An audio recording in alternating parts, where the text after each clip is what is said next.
Eu venho aqui, através desse vídeo, apresentar o nosso trabalho de economia, proposto pelo professor Everton e referente ao orçamento público federal do Brasil no ano de 2023. E para iniciar o trabalho, eu vou falar um pouco sobre o orçamento público federal, que consiste e é organizado para contemplar tanto despesas obrigatórias quanto as discricionárias, além de previsão de receitas e despesas totais do governo. Para que haja um melhor entendimento sobre essas despesas e essas receitas, eu vou falar em tópicos. Primeiramente, as receitas elas são atribuídas ao governo através de inclusão de arrecadações de impostos, contribuições, receitas patrimoniais e de operações de crédito, além de transferências e outras receitas correntes. Já a parte das despesas, elas são divididas em dois pontos, as obrigatórias e as discricionárias. As despesas obrigatórias são os gastos que o governo é legalmente obrigado a realizar, como os salários de servidores, aposentadorias, pensões, benefícios sociais, como o Bolsa Família e o benefício de prestação continuada, e transferências a estados e municípios. E em 2023, esses itens representam a maior parte das despesas, representaram no caso, a maior parte das receitas, ou a maior parte das despesas. E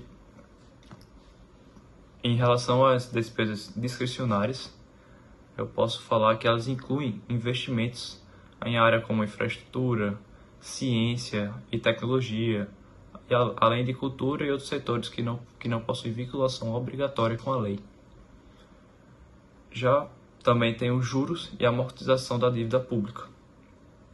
O pagamento de juros e amortização de dívida pública é uma das despesas significativas do governo. Esse valor é destinado ao serviço da dívida, ou seja, ao pagamento dos juros que incidem sobre a dívida pública e também a quitação de parte do principal. Em suma, o Orçamento Federal 2023 foi marcado pelo elevado comprometimento com as despesas obrigatórias e o pagamento de juros da dívida, limitando a margem para investimentos em despesas discriminatórias.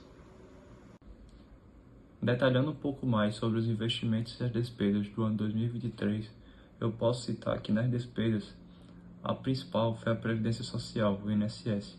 A maior parte do orçamento foi destinada ao pagamento de aposentadorias, pensões e benefícios previdenciários. Outro é os juros de dívida pública. Também foi uma despesa bem considerável. Também tem os programas de assistência social, que é a manutenção de programas como Auxílio Brasil. Agora, na parte de investimentos, os principais investimentos foram na infraestrutura, principalmente no setor de transportes, como rodovias, ferroviárias, portos e aeroportos. Também teve muitos investimentos no setor da saúde, no SUS e também na educação. Investimentos nos transportes e mobilidade pública.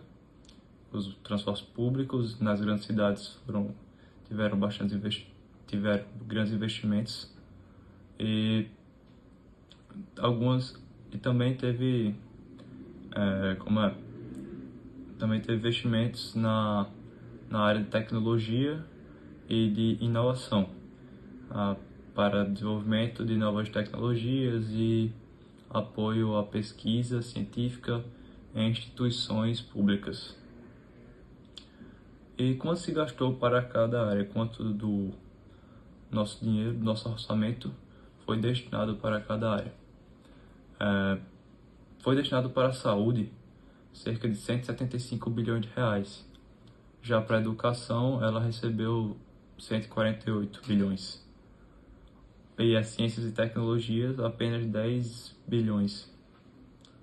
Visto que não é um investimento muito alto na parte de ciência e tecnologia, causando a famosa fuga de cérebros, que é quando muitos inteligentes intelectuais saem do Brasil para fazer pesquisas na Europa, porque lá tem um investimento bem superior ao Brasil.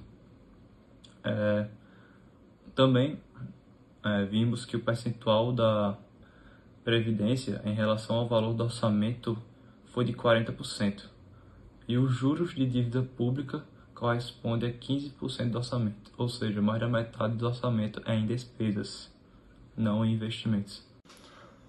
E para concluir, o nosso grupo ele acredita que o uso do orçamento público federal foi feito de uma maneira eficaz e conseguiu contemplar as áreas obrigatórias e suprir as necessidades que surgiam.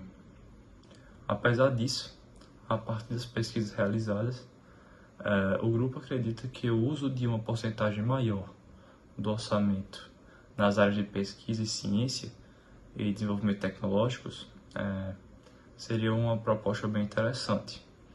E além disso, algumas recomendações que poderiam ser feitas era da gestão de dívida, poderia implementar estratégias de alongamento de dívidas, buscando reduzir gradualmente os juros. Uma reforma administrativa também, ou uma revisão de gastos que seria feita para avaliar a efetividade dos programas governamentais, como Bolsa Família, que já foi citado aqui no trabalho, e eliminar sobreposições ineficientes.